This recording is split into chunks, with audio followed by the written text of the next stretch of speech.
Welcome to the arena, where sometimes the hardest part is showing up. My name is Linda McLachlan. Thank you for being here. Well, here we are, the end of season 1 and the end of 2020.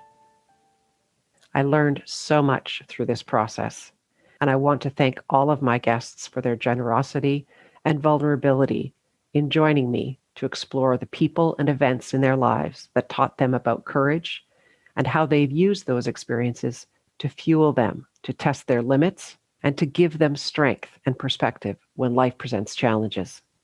For me, this first season taught me about persistence, patience, listening, consistency, and self-belief. Persistence, pushing through those moments when the technology or the process seem to create roadblocks. And there's always a way to work through a problem. Just keep working at it. Patience, not a strong suit for me. Learning is not an event, and it doesn't happen quickly sometimes. It's a process. Like persistence, it's a matter of continuing to push yourself and work at those skills. I'm learning, and ultimately the learning is part of the joy of doing this. Listening. It was important to me that these episodes be about the stories my guests had to share, and not so much my opinions. Hearing their stories and being a witness to the pain they shared has been an enriching experience. Consistency, showing up every week and reaching out to people that maybe I don't know was a challenge. It's a challenge I look forward to in continuing with season 2. Self-belief. There were certainly days at the beginning that I thought, okay, well, let's try this and see how it goes. I can always fold up my tent if I no longer think this is a good idea. That voice in my head is still there, but I don't listen to it much anymore. Like many things in 2020, this was not what I had planned to do. Creating a podcast didn't even appear on my 2020 vision board, and most of what I had envisioned did not or could not materialize.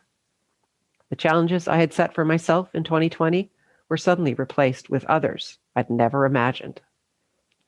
All the planning, expectations, certainty, live events, family gatherings, hugs, and a new career.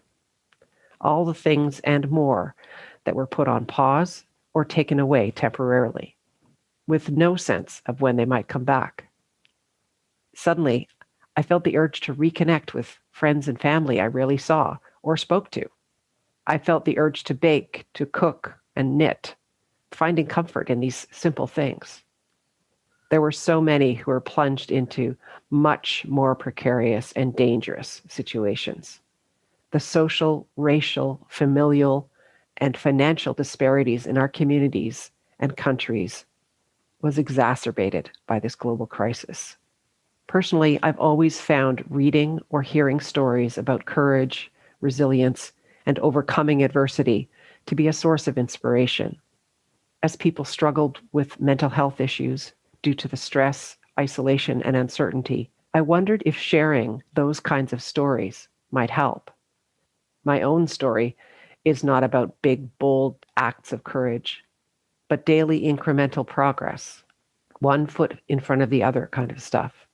The stuff that you can only truly appreciate once time has passed, and you can look back on the distance you've traveled. The thing about being courageous is that it requires all of you. It requires that you be physically, mentally, and spiritually ready to keep going. It will be uncomfortable. You may be filled with fear, but the process of making friends with that fear and carrying on is what allows you to reach the other side. As Sergeant Lauren Ford said in episode 9, it can always be worse. I hope in some way that you found some solace in listening to these stories through this difficult year. And as we reach the end of 2020, this year in particular has required me to step back and think about my life and the lives of those around me. I've asked many of my guests what they have learned from 2020. Here are some of their answers. Patience, humanity, privilege, connection, humility, gratitude, simplicity, relationships, slowing down, acceptance, interconnectedness, and what's important. And then I asked them what their hope is for 2021. And here are a few of their answers. That we remember what matters and what does not. That the social, racial, financial, and familial disparities and injustices not become shrouded again. That we're capable of more than we think. That creativity, diversity, and female leadership are essential to imagining a more innovative and resilient world. That we remain agile in our response not only to crises, but all areas of society. Just as governments, large institutions, businesses, and individuals were able to pivot and break down barriers to innovation, cooperation, and decisiveness to find a vaccine and to protect the vulnerable, what might we do if we focused our energies on other crises, such as clean water for all First Nations communities in Canada, and making sustained progress on poverty, racism, and climate change, to name but a few? What else is possible? The discomfort in dealing with these issues is part of what will allow us to finally address them. It will require courage, but my hope is that we understand the consequences of doing nothing is worse than pushing our way through to the other side. Thank you for listening.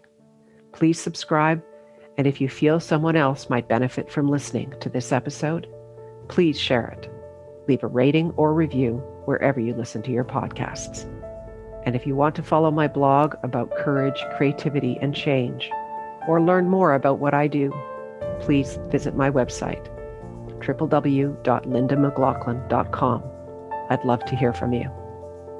I look forward to returning to the arena with Season 2 after a short 1-week break.